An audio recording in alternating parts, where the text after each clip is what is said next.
በዘመናት መካከል የጸኑ ደጋፊዎች የደስታ ምሽት። አርሰናል ዋንጫ ይበላል?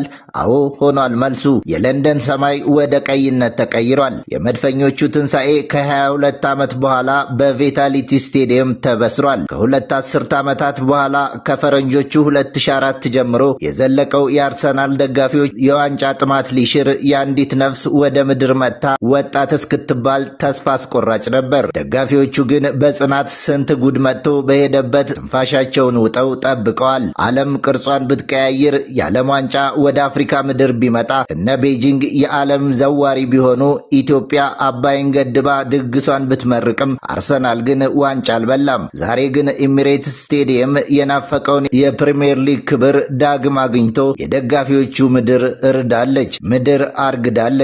ዋንጫው አርሰናል ዛሬ ላይ በቆመበት ደረጃ በአጋጣሚ የመጣ ሳይሆን ባለፉት 4 ዓመታት ሚካኤል አርቴታ በትዕግስት የገነባው ሂደትን የማመን ፍሬ ነው። ታዋቂው የእግር ኳስ ተንታኝ ጂሚ ካራገር በቅርቡ በሰጠው ትንታኔ የዘንድሮ አርሰናል ካለፉት 2 ዓመታት የሚለየው በአእምሮው ጥንካሬ ነው ብሎ ነበር። መድፈኞቹ ቀደም ሲል ወሳኝ ጨዋታዎች ላይ የመንሸራተት ባህሪ ነበራቸው። ዘንድሮ ግን በሜዳቸውም ሆነ ከሜዳቸው ውጪ እንደ ሻምፒዮን መጫወትን ተላምደዋል። በመከላከሉ ረገድ የገነቡት የብረት ግንብ ለሊጉ ጥቂት ጎል ተቆጣሪ ቡድን እንዲሆኑ አስችሏቸዋል። በመካከለኛው ክፍል ደግሞ እንግሊዛዊው ዴክላን ራይስ የቡድኑ ሞተር በመሆን መከላከሉንና ማጥቃቱን በሚገርም ሁኔታ አስተሳስሮታል።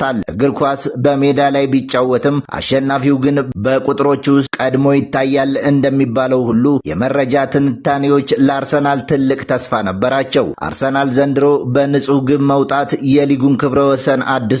ግብ ጠባቂው የወርቅ ዋንጫን ወስዷል። እንግሊዛዊው ተንታኝ ጋሪ ኔቭል አርሰናል ዘንድሮ ያንን የድል ተራራ መውጣት ብቻ ሳይሆን ተራራው ላይ ባንዲራቸውን ለመትከል የሚያስችል ትጥቅ እንዳላቸው አሳይቷል። ተንታኞች እንደሚስማሙት አርሰናል ካለፈው ዓመት ስህተቱ ተምሮ ስብስቡን በማስፋቱ ተጫዋቾች ቢደክሙም የሚተኩት አቅም ተመሳሳይ ሆኗል። የሊጉ ዋንጫ ጣፈንታ በሁለት ስፔናውያን አሰልጣኞች ፊልሚያ ሆኖ ፔፔ ጋርዲዮላን ለስንብት፣ አርቴታን ለአሸናፊነት አብቅቷል። ከመምህሩ ደቀ መዝሙሩ እንደሚባለው አርቴታ በጭንቅም ቢሆን የናፈቀውን ዋንጫ ለመሳም ታድሏል።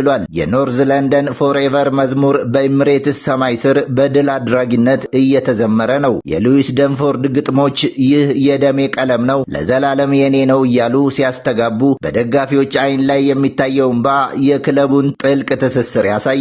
ይህ መዝሙር ደጋፊውን ከመጫወቻ ሜዳው ጋር በማስተሳሰር ተጫዋቾቹ እስከ መጨረሻው ሰከንድ እንዲዋጉ የሚያደርግ የሞራል ስንቅ ነበር። ደጋፊዎቹ ቀይ ጭስ በማዘጋጀት